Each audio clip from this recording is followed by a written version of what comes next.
एक बार बादशाह अकबर ने बीरबल को राज्य के अंधों की सूची लाने का आदेश दिया। एक दिन में ये कार्य असंभव था, इसलिए बीरबल ने अकबर से 1 सप्ताह का समय मांग लिया। अगले दिन बीरबल दरबार में उपस्थित नहीं हुआ।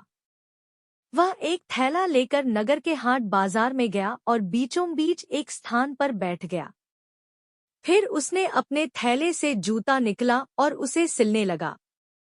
आते जाते लोगों ने जब बीरबल को जूता सिलते हुए देखा तो हैरत में पड़ गए।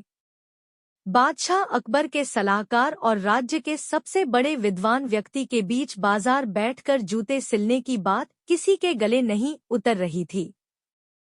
कई लोगों से रहा नहीं गया और वे बीरबल से पूछ ही बैठे, महाशय, ये आप क्या कर रहे हैं? इस सवाल का जवाब देने के बजाय बीरबल ने अपने थैले में से एक कागज निकाला और उसमें कुछ लिखने लगा। इसी तरह दिन गुजरते रहे और बीरबल का बीच बाजार बैठकर जूते सिलने का सिलसिला जारी रहा। ये आप क्या कर रहे हैं? जब भी ये सवाल पूछा जाता, वह कागज पर कुछ लिखने लगता। धीरे धीरे पूरे नगर में ये बात फैल गई कि बीरबल पागल हो गया है। एक दिन बादशाह अकबर का काफिला उसी बाजार से निकला। जूते सिलते हुए बीरबल पर जब अकबर की दृष्टि पड़ी तो वे बीरबल के पास पहुंचे और सवाल किया, बीरबल, ये क्या कर रहे हो? बीरबल अकबर के सवाल का जवाब देने के बजाय कागज पर कुछ लिखने लगा। ये देख अकबर नाराज हो गए और अपने सैनिकों से बोले, बीरबल को पकड़कर दरबार ले चलो। दरबार में सैनिकों ने बीरबल को अकबर के सामने पेश किया। अकबर बीरबल से बोले, पूरे नगर में ये बात फैली हुई है कि तुम पागल हो गए हो, आज तो हमने भी देख दिया। क्या हो गया है तुम्हें? जवाब में बीरबल ने एक सूची अकबर की ओर बढ़ा दी। अकबर हैरत से उस सूची को देखने लगे। तब बीरबल बोला, जहांपनाह, आपके आदेश अनुसार राज्य के अंधों की सूची तैयार है। आज हफ्ते का आखिरी दिन है और मैंने अपना काम पूरा कर लिया है। सूची काफी लंबी थी।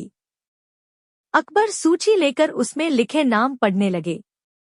पढ़ते पढ़ते जब वे सूची के अंत में पहुंचे तो वहां अपना नाम लिखा हुआ पाया। फिर क्या?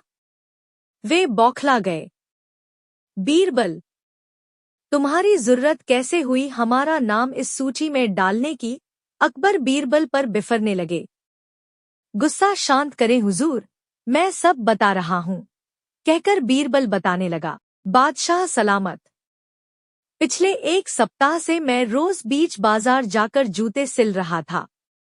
मेरे क्रियाकलाप हर आते जाते व्यक्ति को नजर आ रहे थे।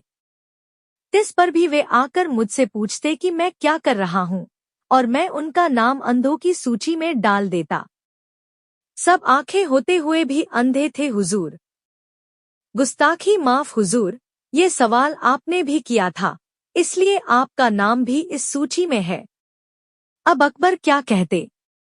वे निरुत्तर हो गए। अगर आपको कहानी अच्छी लगी हो तो वीडियो को लाइक, शेयर, कमेंट और चैनल को सब्सक्राइब करें।